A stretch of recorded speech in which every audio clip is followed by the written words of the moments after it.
வணக்கம் அன்பு சொந்தங்களுக்கு ஸ்ரீ காயத்ரி ஸ்ரீ சென்டர். அடுத்த ஒரு இண்டக்ஷன் தான் இந்த போர்டு. பார்த்தீங்கன்னா ஃபிலிப்ஸு. பட் ப்ரெஸ்டீஜ் கம்பெனியை விட ஃபிலிப்ஸ் வந்து பார்த்திங்கன்னா இந்த காயிலோட சுத்தம் வந்து கொஞ்சம் தரமாக கொடுத்துருக்கா. ஆனால் பட்டு என்ன, அவங்களும் காயில் அலுமினியம் தான் கொடுத்துருக்காங்க, காப்பர் கிடையாது. இப்போ எல்லாம் வரது எல்லாமே அலுமினியம் தான், காப்பர் இல்லை. இப்போ இதில் என்ன கம்ப்ளைண்ட் வந்திருக்குன்னா, இப்போ நம்ம ஆன் பண்ணிட்டோம்.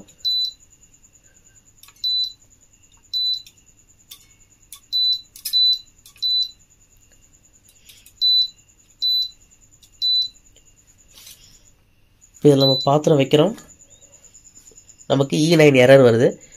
இப்போ இந்த ஃபிலிப்ஸில் வந்து E9 எரருக்கு நம்ம என்ன பண்ணலாம் அப்படிங்கிறத நம்ம பார்த்துடலாம்.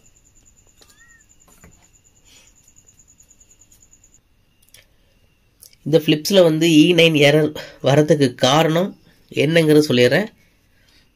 இந்த இடத்துல சென்சார் கொடுத்துருப்பாங்க. இந்த சென்சார் இல்லை அப்படின்னா நமக்கு E9 எரர் வரும். இந்த இடத்துல ஒரு ஜீனர் கொடுத்துருப்பாங்க, ஹீட்ஸிங் ஜீனர். அதாவது பார்த்தீங்கன்னா இந்த ஜீனர் வந்து பார்த்தீங்கன்னா நம்ம IGBT கீழே வரும் சென்சாரு.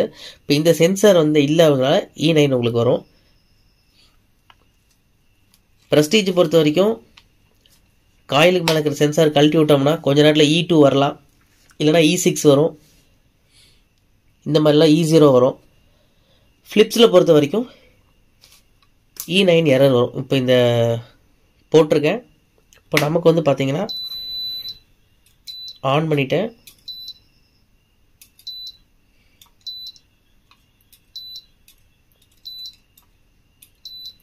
இப்போ நமக்கு பீப் சவுண்ட் மட்டும் வந்துட்டுருக்கோம். இப்போ நான் மேலே காயிலுக்கு மேலே பாத்திரம் வைக்கும்போது சென்ஸ் ஆகிட்டு ஆஃப் ஆகிக்கும். இப்போ அதே வந்து இப்போ நான் இந்த சென்சார் ரெண்டுமே கழட்டி விட்டுறேன். இப்போ நான் இண்டக்ஷன் ஆன் பண்ணிக்கிறேன்.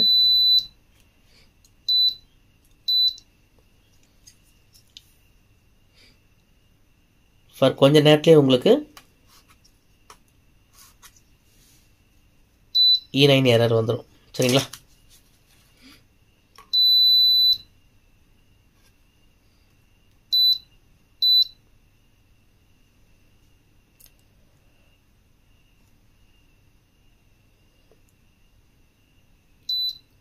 E9 error வந்துருச்சுங்களா? அதுக்கு காரணம் இந்த சென்சார். இன்கேஸ் நீங்கள் ஃபிலிப்ஸ் இண்டக்ஷன் சர்வீஸ் உங்களுக்கு வரும்போது E9 எரர் வருது அப்படின்னு சொல்லி கொண்டு வந்து கொடுத்தாங்கன்னா ஃபஸ்ட்டு நீங்கள் செக் பண்ண வேண்டியது இந்த காயில் இருக்கிற சென்சார் ஓப்பன் ஆகிடுச்சா அப்படிங்கிறது நீங்கள் பாருங்கள். இல்லை ஷார்ட் ஆகிருக்கான்னு செக் பண்ணி பாருங்கள். இப்போ இதில் வந்து கம்ப்ளைண்ட் என்ன சொல்லியிருக்காங்க அப்படின்னா, டிஸ்பிளே வந்து பிளிங்கிங் ஆகிட்டே இருக்குன்னு சொல்லியிருக்காங்க. இப்போ அதுக்கு நம்ம என்ன பண்ண போகிறோம், அந்த பிளிங்கிங் கம்ப்ளைண்ட்டுக்கு பார்த்தீங்கன்னா நமக்கு இங்கே இருக்கக்கூடிய 3 ஃபில்டருமே நம்ம சேஞ்ச் பண்ணிக்கலாம். ஏன்னா ஒரு ஃபில்டர் ஆல்ரெடி பார்த்தீங்கன்னா நமக்கு என்ன நடந்திருக்குன்னா, நம்ம தளபதி கூட்டமெல்லாம் வந்து குடி புகுந்து நம்ம ஆளுங்க எல்லாம் கட்டிச்சு கொதறி எங்கெங்கெல்லாம் கக்கா போகணுமோ அங்கங்கெல்லாம் கக்கா போய் வச்சு எல்லாம் துருப்பிடிச்சி கெப்பாசிட்டி கட்டாகி கிடக்கு. இப்போ நம்ம ஆளுங்க வந்து குடி வந்தாங்கன்னா அந்த ஏரியாவே நாஸ்தி பண்ணிடுவாங்க. கரப்பாம்பூச்சி தான் நான் சொல்கிறேன், வேறு யாரையும் சொல்லலை. இப்போ நம்ம இந்த ஃபில்டர் நம்ம சேஞ்ச் பண்ணிக்கலாம். 100 MFT 16 வோல்ட் போட்டிருப்பான். இப்போ நம்ம வந்து 25 போட்டுக்கலாம். 16 வராது, அதனால் 25 நம்ம தாராளமாக போடலாம். பட் என்ன, இந்த அடுப்பை பார்த்துட்டு நான் 10 தடவை சோப் போட்டு கழுவணும். நாத்தம் குடலை பிடுங்குது எனக்கு.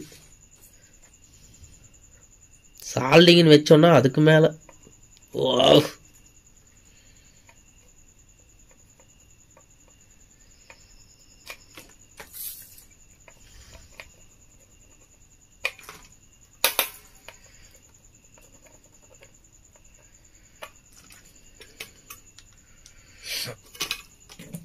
இதில் நீங்கள் பார்த்தீங்கனாலே தெரியும் எந்த அளவுக்கு நமக்கு கட்டாயி கிடக்கணும்.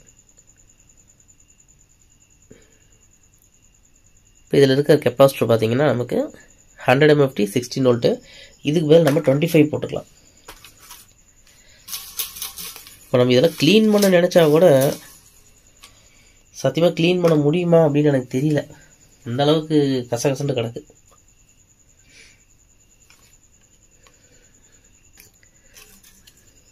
பட் இந்த ஃபில்ட்ரு நல்லா தான் இருக்குது. பட் இதுவும் கட்டாயி கிடக்கு. நம்ம 3மே சேஞ்ச் பண்ணி விட்டுடலாம். 3 ஃபில்டருமே நம்ம மாற்றிக்கலாம்.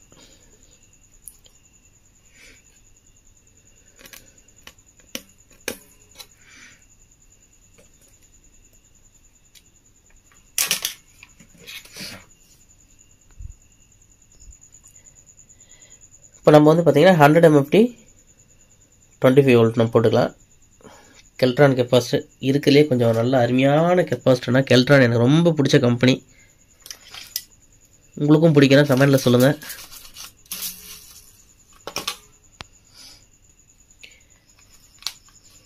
ஃபஸ்ட்டு இந்த போர்டை வந்து நம்ம நல்லா க்ளீன் பண்ணிக்கலாம். ஏன்னா என் கையில் எனக்கு பிடிக்கவே முடியல. சும்மா வட வட வட வட வட வடன்னு இருக்குது.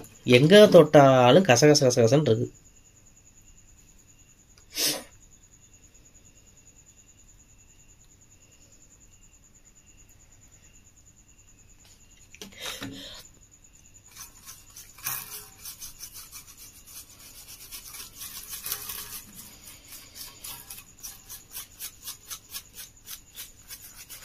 சத்தியமாக இந்த ஸ்மெல்லே நம்மளால் தாங்க முடியல. வேர்க்க நமக்கு கோல்டு ஃபுல்லாக சளி பிடிச்சி கிடக்குது. இந்த ஸ்மெல் நமக்கு அதுக்கு மேலே குடலை புரட்டுது.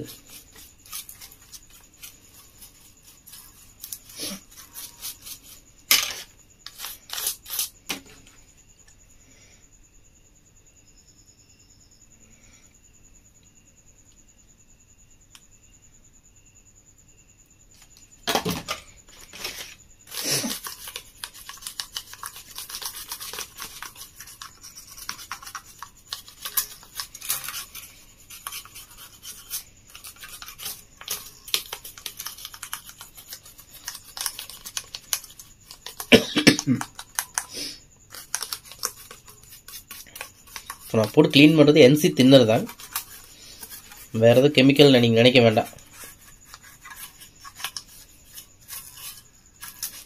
PCPயில் இப்படி டேரெக்டாக NC தின்னர் ஊற்றலாமா அப்படின்னா கண்டிப்பாக பண்ணலாம், தப்பில்லை. சீக்கிரமாக ட்ரை ஆயிரும். நீங்கள் ஹேர் ட்ரையர் வச்சுருந்தீங்கன்னா கண்டிப்பாக அதை யூஸ் பண்ணுங்கள், இன்னும் கொஞ்சம் பெட்டராக இருக்கும், சீக்கிரம் ட்ரை ஆயிரும்.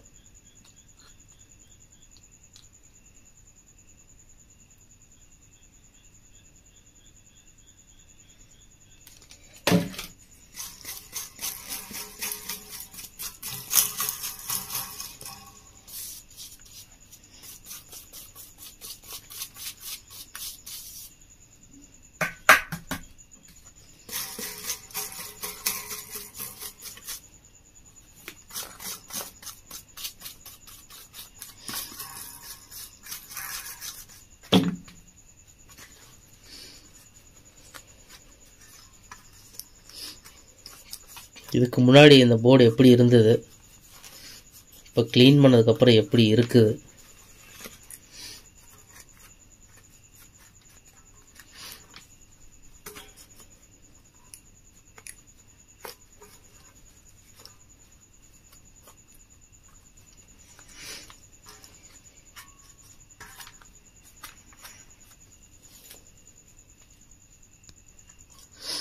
இப்போ நம்ம பக்காவாக போர்டு க்ளீன் பண்ணிட்டோம். முதல்ல இருந்ததுக்கு இப்போ எப்படி இருக்குன்னு உங்களுக்கு பார்த்தா நல்லாவே தெரியும். இப்போ நம்ம இந்த 125 கெப்பாசிட்டி நம்ம சால்டர் பண்ணிக்கலாம்.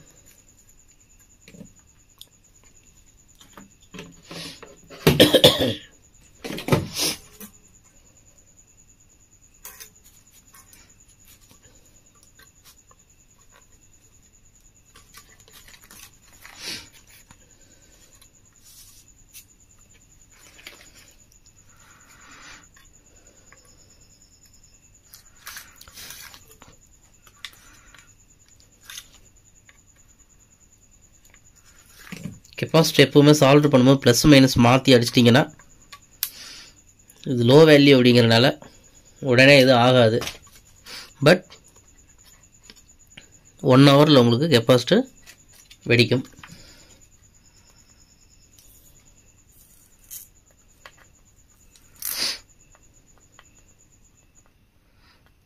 ஏன்னா அந்த கெப்பாசிட்டி கம்ப்ளைண்ட்னால உங்களுக்கு டச்சு வேலை செய்யாது, வேறு ஒன்றும் இல்லை. டச்சு சரியாக ஒர்க் ஆகாது, ஒரு தடவை 2 தடவை டச்சு போட்டு அமுத்திட்டு கிடக்கணும், இந்த மாதிரி வேலையெல்லாம் வரும். டிஸ்பிளே பார்த்திங்கன்னா பிளிங்கிங் ஆகிட்டே இருக்கும். இதுவும் பார்த்திங்கன்னா உங்களுக்கு 116 வோல்ட் தான். நம்ம அதுக்கு சேம் அதே போடலாம், 125 போடலாம். நம்ம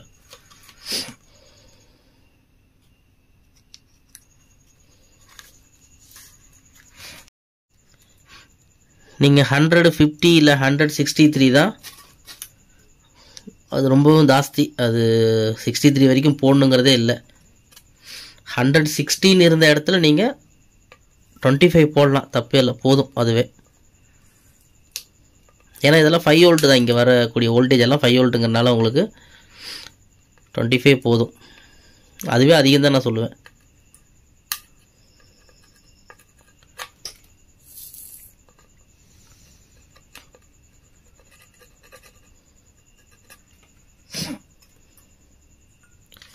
இதெல்லாம் பார்த்தீங்கன்னா லெக்கெல்லாம் அப்படியே துரு பிடிச்சி கட் ஆகிடுச்சு உங்களுக்கு.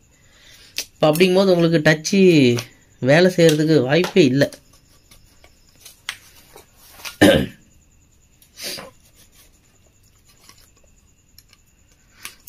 உங்களுக்கு எப்படி வேலை செய்யும் டச் எல்லாம்?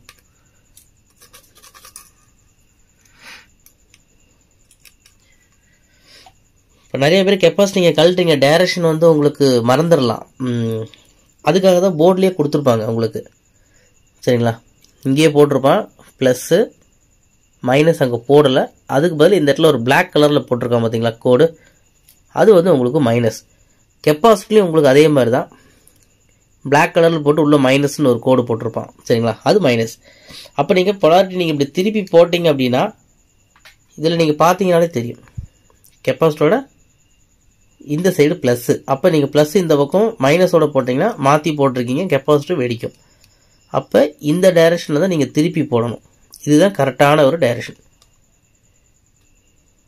பொலாரிட்டி மாற்றி போட்டிங்கன்னா தீபாவளி தான், வேற ஒன்றும் இல்லை. சோலி முடிச்சு ப்ரோக்ராம் ஐசி போச்சுன்னா, உங்களுக்கு டச் ஐசிலாம் போச்சுன்னா அவ்வளோதான்.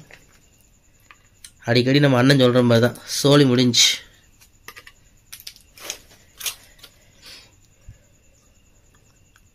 இப்போ நம்ம 3 ஃபில்டருமே சேஞ்ச் பண்ணிட்டோம். இப்போ நம்ம அடுப்பை செக் பண்ணி பார்த்துடலாம், எப்படி டச் ஒர்க் ஆகுது அப்படிங்கிறது பார்த்துடலாம்.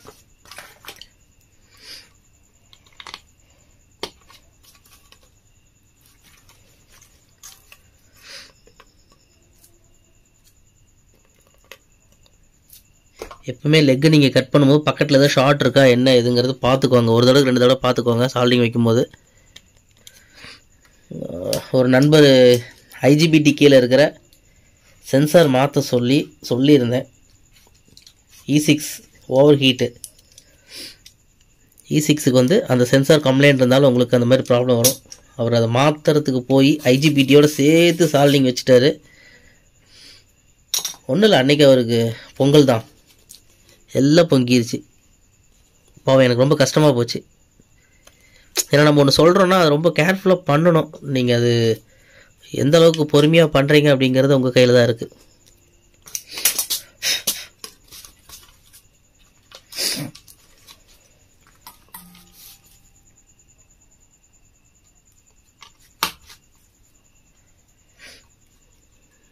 இப்போ நம்ம சென்சார் காயிலெலாம் கனெக்ட் பண்ணிக்குவோம். பவர் ஃப்ளக்கும் கனெக்ட் பண்ணிடுவோம். இப்போ ஆன் பண்ணலாம்.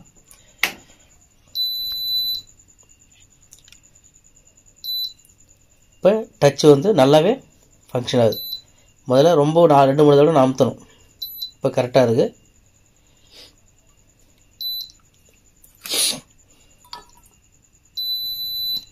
ஓகே, இப்போ நம்ம சீரியலேருந்து எடுத்துகிட்டு நம்ம த்ரூவாக கொடுத்துடலாம்.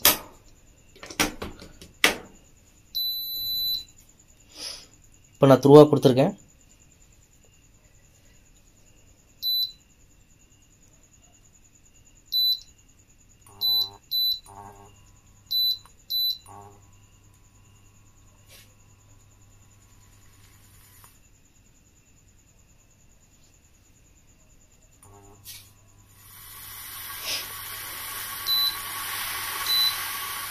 இப்போ நமக்கு நல்லாவே ஹீட் ஆகுது. அடுப்பு பக்காவாக நமக்கு ரெடி ஆயிடுச்சு. அவ்வளோதான். ரொம்ப சிம்பிளுங்க. ஒவ்வொரு வேலையும் நிதானமாக பொறுமையாக பாருங்கள். கண்டிப்பாக உங்கள் அடுப்பு அருமையாக ரெடி பண்ணலாம். நம்ம வீடியோ ஒரு தடவை 2 தடவை ஸ்கிப் பண்ணாமல் பார்த்தீங்கன்னா எந்த ஒரு கன்ஃபியூஸுமே இருக்காது. அப்படியே கன்ஃபியூஸாக இருந்தாலும் கண்டிப்பாக எனக்கு நீங்கள் கால் பண்ணுங்கள். கால் பண்ணிங்கன்னா கண்டிப்பாக நான் ஃபால்ட்டை வந்து என்னங்கிறது சொல்கிறேன். கண்டிப்பாக நீங்கள் அதுக்கு தகுந்த மாதிரி பார்த்து ரெடி பண்ணிக்கலாம். ஃபேன் ஓடுதா அப்படிங்கிறத மட்டும் நம்ம பார்த்துடலாம். அது ஏன்னா அந்த பின்னு இது வந்து பார்த்திங்கன்னா ஜாக் வேறு, அதனால் கஷ்டப்பட்டு அமுத்தி அதை உடைச்சிட வேண்டாம். நமக்கு ஃபேன் ஒர்க் ஆகுது, எந்த பிரச்சனையும் இல்லை. ஓகே, நமக்கு இந்த அடுப்பு ரெடி ஆயிடுச்சு. அடுத்த இண்டக்ஷன் நம்ம செக் பண்ணி பார்த்துக்கலாம். நம்ம வீடியோ பிடிச்சிருந்தா லைக் பண்ணுங்கள், உங்கள் நண்பர்களுக்கும் ஷேர் பண்ணுங்கள். புதுசாக பார்க்குற நண்பர்கள் யாராக இருந்தாலும் நம்ம சேனலை சப்ஸ்கிரைபர் பண்ண மறக்காதீங்க. அடுத்த பதிவில் நம்ம சந்திக்கலாம். நன்றி வியூவர்ஸ்.